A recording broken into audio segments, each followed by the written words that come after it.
जी देखिए, आज मुंगेर के पुराने ऐतिहासिक श्री कृष्ण सेवा सदन में आज डॉक्टर श्री कृष्ण सिंह जी की जयंती मनाई जा रही है। आज उनकी मूर्ति पर माल्यार्पण किया गया है। आप यहाँ देख सकते हैं कि इस सेवा सदन में की स्थापना में उनकी बहुत ही महत्वपूर्ण भूमिका रही है। तो हम ले चलते हैं कि आज जो जयंती मनाई जा रही है और डॉक्टर श्री कृष्ण सिंह जी का जो योगदान रहा है सेवा सदन की स्थापना में, जो पुस्तकालय है, तो मैं एक एक करके हर जो प्रबुद्ध नागरिक हैं, व्यक्ति हैं, समाज के प्रतिष्ठित व्यक्ति हैं, उनसे मैं आपको रूबरू कराता हूं और वे बताएंगे कि बिहार के प्रथम मुख्यमंत्री, जो बिहार केसरी के नाम से भी चर्चित हैं, उन्होंने किस तरह एक इस विशाल पुस्तकालय की स्थापना की और समाज में उनका कितना महत्वपूर्ण योगदान रहा।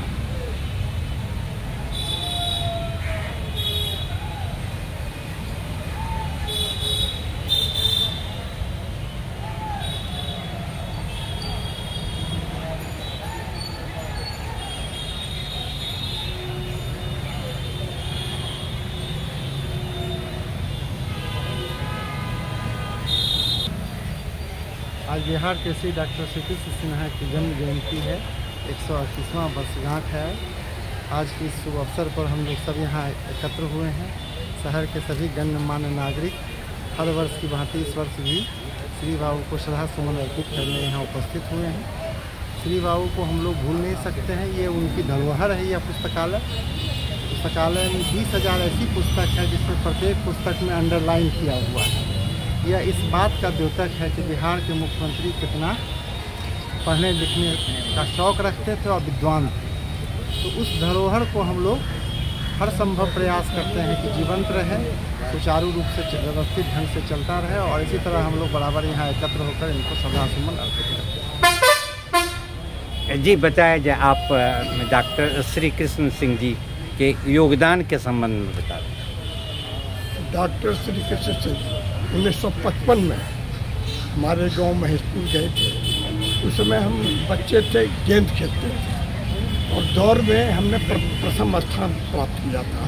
तो श्री बाबू अपने हाथों से मुझे शील्ड दिया और मुझे थपथपाया कि आगे बढ़ो, पढ़ो और इस देश का कर्णधार बनो, समाज का सेवा करो। और उन्हीं दिनों से हम लोग उनको याद करते हैं। श्री बाबू जब भी मुंगेर आते थे तो कम से कम हम लोग उनका दर्शन करते थे, उनसे बहुत बड़ी सीख हम लोग लेते थे। वो बहुत बड़े विद्वान थे और हमारे मुंगेर के बहुत बड़े धरोहर थे। उनके जीवन काल से हम लोगों ने बहुत प्रेरणा ली है। उनको हम आज भी श्रद्धांजलि अर्पित करते हैं। जी आप अपने विचार रखें। बिहार केसरी डॉक्टर श्री कृष्ण सिंह स्वाधीनता आंदोलन के अग्रणी नेता थे। अंतरिम सरकार में बिहार के प्रधानमंत्री बने।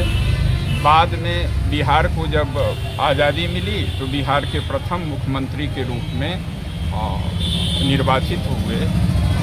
डॉक्टर श्री कृष्ण सिंह विद्या व्यसनी कितने बड़े थे, हमको अभी स्मरण आया।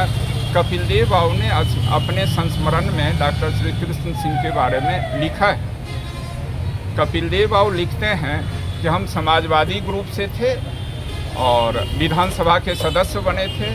हर बात में मेरी कुछ आदत, एक तो बढ़ैया घर, आदत से लाचार, सरकार के विरोध में कुछ से कुछ बोलते रहते थे। एक बार ऐसी घटना घटी कि तब तो विधायक सांसद के लिए गाड़ियां आमतौर से होती नहीं थी। तो ऐसे ही पैदल सड़क पर जा रहे थे, मुख्यमंत्री की गाड़ी मेरे निकट रुक गई और उन्होंने कहा कि कपिल देव गाड़ी पर बैठे। गाड़ी पर बैठे बहुत डरे सहमे हुए थे कि पता नहीं आज लगता है कि हमको कुछ डांट पड़ेगी। उन्होंने कहा कि कपिल देव, तुम्हारे अंदर उत्साह तो है लेकिन अध्ययन तुम्हारा नहीं है। तुम मेरे साथ चलो और मेरी जो अपनी लाइब्रेरी है उस लाइब्रेरी से मैं किताब तुम्हारे लिए छोड़ दिया करूँगा और उस किताब का अध्ययन करके तुम हमसे डिस्कशन करना। इतने बड़े विद्या व्यसनी थे डॉक्टर सिंह। और आज उनकी जयंती पर हम सब लोग उनको श्रद्धासुमन अर्पित। आइए जी, आप अपने विचार रखें। आज डॉक्टर श्री कृष्ण सिंह जी की जयंती। डॉक्टर श्री कृष्ण सिंह का कार्यक्षेत्र मुंगेर जिला ही रहा। वो मुंगेर जिला में ही उनका शिक्षा दीक्षा और मुंगेर विधिक संघ के वो सदस्य भी रहे। यहीं से उन्होंने अपना वकालत प्रोफेशन स्टार्ट किया और मुंगेर उनकी कर्मभूमि रही। जब भी वो आते थे तो मुंगेर में जहाँ सेवा सदन में अपना टाइम देना, और शाम का समय गया बाबू एक बर्तनिया की दुकान थी, वहाँ उनकी बैठकी होती थी और वहाँ सारे कांग्रेसियों का बैठक होता था और सब आपस में विचार विमर्श करते थे और अपने अपने कार्यों में लग जाते थे। इस बिहार के निर्माण में उनकी अहम भूमिका है और उनके कृत्य को किस ढंग से उसकी व्याख्या की जाए वो शब्द भी मेरे पास उतना शब्द का भी मैं चयन नहीं कर सकता हूँ जो उन्होंने बिहार के निर्माण के लिए उनका योगदान उनका रहा है। जी बहुत बहुत धन्यवाद।